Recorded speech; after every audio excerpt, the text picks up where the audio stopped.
الرحمن الرحیم وما خلقت الجن والانس الا لیعبدون آمنت باللہ صدق اللہ مولانا العظیم۔ اللہ رب العزت وحدہ لا شریک نے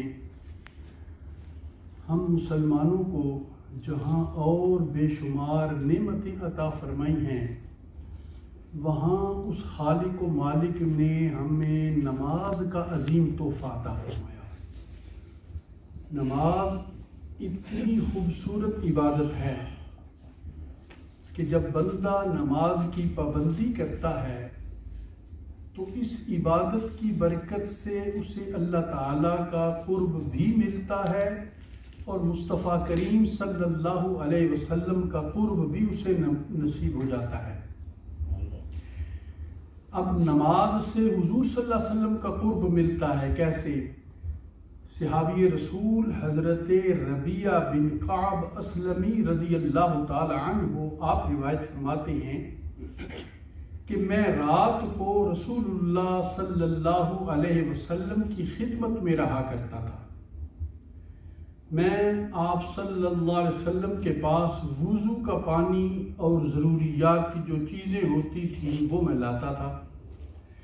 یعنی کیا عشق تھا صحابہ کا، یعنی یہ رات کو حضور کے اردا گرد وہاں قریب ہی رہتے تھے کہ نامعلوم کب حضور کو پانی کی ضرورت پڑ جائے، وضو کے لیے میں پانی فوراً پیش کر دوں۔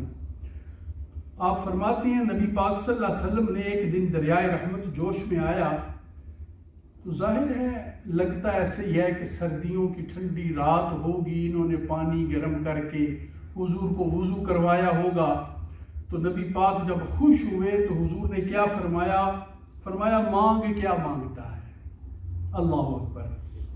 اب یہاں ایک بات، ہم میں سے کوئی کسی سے کہے کہ مانگو تو جو اس کے پاس چیز ہوگی وہ وہی کہے گا بھائی میرے پاس یہ چیز ہے، اگر تجھے اس کی ضرورت ہے تو میں تمہیں دے سکتا ہوں۔ حضور نے کوئی چیز نہیں بیان فرمائی، مطلق فرمایا مانگ تو کیا مانگتا ہے۔ اور یہ صحابی رسول تھے نا، ہم میں سے کوئی ہوتا تو ظاہر ہم دنیا کی کوئی چیز ہی مانگتے، کوئی پاؤنڈ دے دو، پراپرٹی میں اضافہ ہو جائے، بینک بیلنس میں اضافہ ہو جائے، ہم اپنی سوچ کے مطابق چیز مانگتے۔ لیکن یہ حضور کی بارگاہ میں بیٹھنے والے تھے، جب حضور نے فرمایا مانگ کیا مانگتا ہے تو فرماتے ہیں میں نے عرض کی یا رسول اللہ یا حبیب اللہ، میں جنت میں آپ کا ساتھ مانگتا ہوں۔ سبحان اللہ۔ یعنی میری یہ خواہش ہے، میں یہ چاہتا ہوں کہ جیسے یہاں آپ کی معیت میں رہتا ہوں، آپ کی بارگاہ میں بیٹھتا ہوں، تو جب دنیا سے چلا جاؤں تو میں یہ چاہتا ہوں کہ یا رسول اللہ جنت میں بھی مجھے آپ کا ساتھ مل جائے۔ تو آپ کیا بات ہے۔ اب اس سے ایک صحابہ کا عقیدہ بھی ہمیں سمجھ میں آ رہا ہے، وہ حضور صلی اللہ علیہ وسلم کو بے اختیار نبی نہیں مانتے تھے، اسی لیے تو جنت مانگ رہے ہیں۔ حضور نے فرمایا مانگ کیا مانگتا ہے تو صحابی کیا مانگتے ہیں؟ یا رسول اللہ جنت میں آپ کا ساتھ مانگتا ہوں۔ اگر یہ عقیدہ ہوتا کہ نہیں نبی تو کچھ دے نہیں سکتا، ارے بھائی وہ تو رب کے دیے ہوئے خزانوں میں سے خزانے بانٹتے رہتے ہیں مخلوق خدا میں۔ تو عرض کی یا رسول اللہ میں تو جنت میں آپ کا ساتھ مانگتا ہوں۔ تو نبی پاک صلی اللہ علیہ وسلم نے کیا فرمایا کہ اس کے علاوہ اور بھی کچھ مانگتے ہو؟ اللہ اکبر۔ یعنی جنت تو مانگ ہی رہا ہے، فرمایا جنت کے علاوہ کچھ اور بھی مانگنا چاہتا ہے وہ بھی مانگ لے۔ صحابی عرض کرتے ہیں نہیں یا رسول اللہ مجھے یہی کافی ہے۔ بھئی جنت میں حضور کا ساتھ جسے مل جائے اس سے بڑھ کر اور کیا خزانہ اسے چاہیے۔ تو نبی پاک صلی اللہ علیہ وسلم نے کیا ارشاد فرمایا؟ فرمایا تو زیادہ سجدے کر کے اپنے معاملے میں میری مدد کر۔ یعنی یہ نماز اتنی خوبصورت عبادت ہے کہ وہ جنت کا سائل، جنت میں حضور کی معیت کا طلبگار ہے۔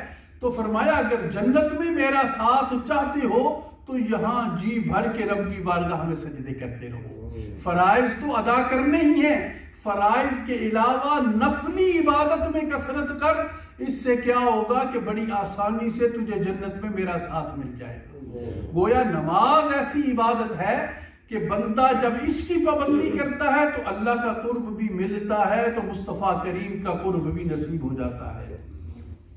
وہ کیا خوب یہ لکھتا ہے، کہتا ہے تجھ سے تجھی کو مانگ کر مانگ لی ساری کائنات، مجھ سا کوئی گدا نہیں تجھ سا کوئی سخی نہیں، کہ میں نے جنت مانگ کے گویا سارے ہی خزانے میں نے یا رسول اللہ آپ سے مانگ لیے، اور میں تو مانگنے والا ہوں، لیکن دنیا میں جتنے سخی ہیں یا رسول اللہ آپ جیسا کوئی سخی دنیا میں آیا ہی نہیں۔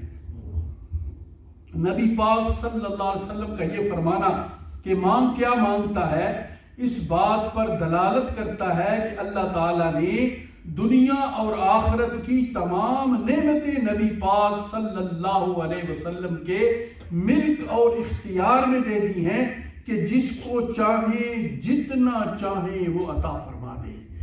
اب قرآن پاک میں سورہ کوثر صاحب ہم جانتے ہیں کتنی خوبصورت مختصر یہ سورت ہے۔ اب پہلی آیہ کریمہ میں رب فرماتے ہیں اِنَّا أَعْطَيْنَاكَ الْكَوْثَرَ، کہ بے شک ہم نے آپ کو کوثر عطا فرمایا۔ عام طور پر تو کوثر وہ جو چشمہ ہے جو جنت میں حوض کوثر ہے وہ مفہوم ہے، لیکن مفسرین کرام نے یہاں بڑی خوبصورت بات بیان فرمائی، فرماتے ہیں وہ تو چشمہ ہے ہی، کوثر نکلا ہے کثرت سے۔ رب فرماتے ہیں پیارے ہم نے تمہیں جو کچھ بھی دیا ہے کثرت سے دیا ہے، یعنی یہاں کوئی ایک بات کو بیان نہیں فرمایا، یعنی رب فرماتے ہیں پیارے جو علم دیا وہ کثرت سے دیا، حلم دیا کثرت سے دیا، دین دنیا کی جتنی نعمتیں ہیں پیارے ہم نے تمہیں دیا اور کثرت کے ساتھ عطا فرمائی ہیں۔ یہی وجہ ہے تو حضور کھل کے فرماتے ہیں مانگ کیا مانگتا ہے، وہ جنت میں ساتھ مانگ رہا ہے، حضور جنت میں ساتھ عطا فرما رہے ہیں، لیکن ساتھ فرما رہے ہیں کہ اس عبادت کو ان سجدوں کو معمولی نہ سمجھنا، جتنے سجدے کثرت سے کرتے جاؤ گے جنت میں داخلہ اتنا آسان ہو جائے گا۔ حضرت عمر بن شعیب رضی اللہ تعالی عنہ آپ ارشاد فرماتے ہیں کہ نبی پاک صلی اللہ علیہ وسلم نے ارشاد فرمایا کہ اپنے بچوں کو نماز کا حکم دو، نماز پڑھنے کا حکم دو۔ کب؟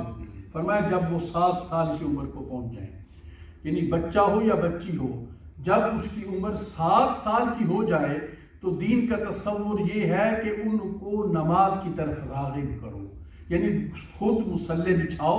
بچے کی عادت ہوتی ہے ماں باپ کو دیکھ کے وہی کام کرتا ہے جو ماں باپ کر رہی ہوتی ہیں، تو گویا 6-7 سال کی عمر میں اس کو نماز کی طرف راغب کرو۔ پھر فرمایا نماز نہ پڑھے، جب وہ 10 سال کا ہو جائے پھر سختی کرو۔ یعنی نماز کے معاملے میں آج ہماری بڑی عجیب سی بات ہو گئی، سکول اگر بچہ نہ جائے تو ہم ضرور سختی کرتے ہیں، وہاں سے لیٹر آ جائے گا، ٹیچر ناراض ہو جائیں گے، سکول سے خارج کر دیں گے۔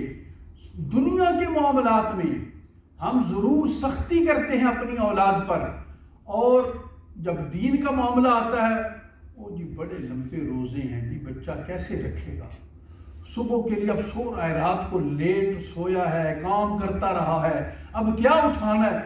ارے بھائی اگر سکول نہیں جائے گا تو ہمیں غصہ آئے گا، ٹائم پر سکول ہم نے پہنچانا ہے، بچے کو اٹھانا ہے، نیند خراب ہوتی ہے تو ہوتی رہے، ہم نے ٹائم پہ سکول پہنچانا ہے، چونکہ یہ دنیا کا معاملہ ہے، دنیاوی تعلیم ہے۔ لیکن دین کہتا ہے کہ نہیں، جب بچہ رب کی بارگاہ میں جھکنے کا عادی نہیں، 10 سال کا ہو جائے تو حضور فرماتے ہیں سختی کرو، اس کو نماز کی طرف راغب کرو۔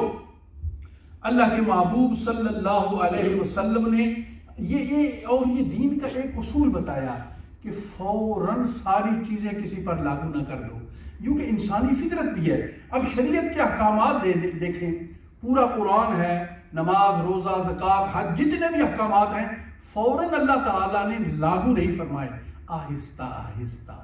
اب نماز بھی پڑھ رہی ہیں تو پہلے باتیں کرنے کی بھی اجازت مل رہی ہے، نماز پڑھ رہے ہیں ایک دوسرے سے خیریت دریافت کر رہی ہیں۔ اب یعنی جب مزاج ادھر مائل ہوا پھر آہستہ آہستہ احکامات آتے رہے، پھر سختی کی باتیں آتی رہی۔